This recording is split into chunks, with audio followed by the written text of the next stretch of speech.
Ат башы районундагы Талды суу айылынын тургуну Перизат Кемелова даярдаган сары май, курутөңдүү сүт азыктары учурда араб өлкөлөрүндө жакшы таанымал. Ал эми кондитердик даамдарын аймактагы бардык дүкөндөрдөн табууга болот. Мындай аракетти текке этпей, бир жылда тапкан кирешеси орточо 1 миллион сомго чамалады. Айтымында республиканын соода, өнөр жай палатасына мүчө болуп кирбегенде экспортко чыгуу мүмкүнчүлүгү жаралмак эмес.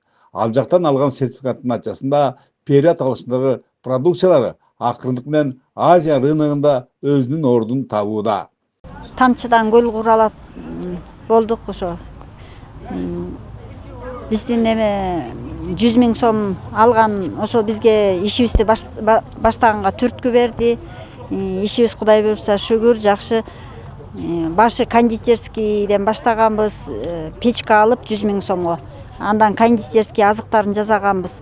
Азыр 40 магазинди кондитердик азыктар менен камсыз кылабыз, кайра 3 айылдын сүтүн иштетебиз.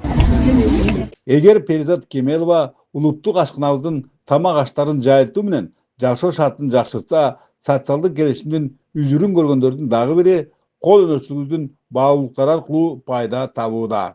Турмуш тиричиликте миңдин биринен саналган мына бул көз оосуна алган буюмдар Ат башы районундагы Өзгөр шаарынын тургуну Ажаркын Мамбеткеримова таандык. Ал бул өнөрдү социалдык баракчалардан көрүп өздөштүрүп алган. Бүгүнкү күндө анын колунан жасалган мына ушундай кооз буюмдарга жада калса чет өлкөлүк туристтер да абдан кызыктар.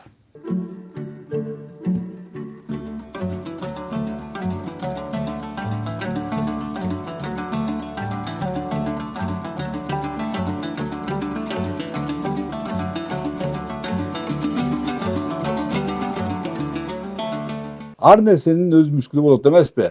Аңсыз сыңарындай бир чети сувенир, бир чети күндөлүк жашоого эң зарыл бул жасаларды жаратуу оңой олтоң эместир.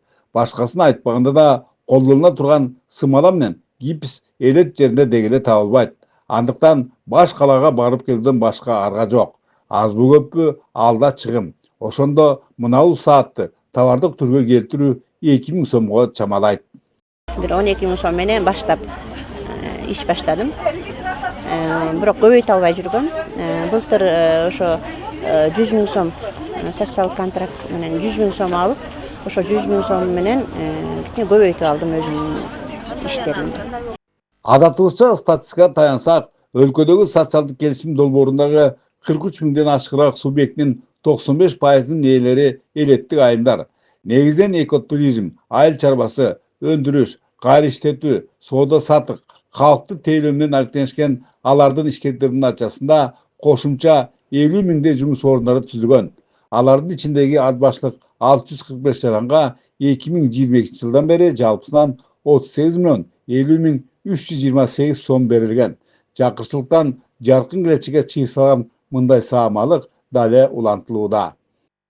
Бүгүнкү күндө биздин ушу соц келишим түзгөн үй бүлөлөрдүн ичинен 3 үй бүлө мындай айтканда миллионерлер болушту. Быйылкы жылы өзүбүзгө ошо 173 үй бүлө бөлүнүп берилген. Анын ичинен бүгүнкү күндө 123-үн толук камсыздап бүттүк. Өткөн жылы республикадагы социалдык келишимге тартылышкан 785 субъектиге үстөк пайызсыз насыялар берилген. Ал эми быйыл 150 000 сомдук мындай колдоолорго 13 333 үй бүлө ээ болушмакчы. Бөлөкбай Шеримбеков, Айдын Төлөбеков, ЛТР, Ат башы району.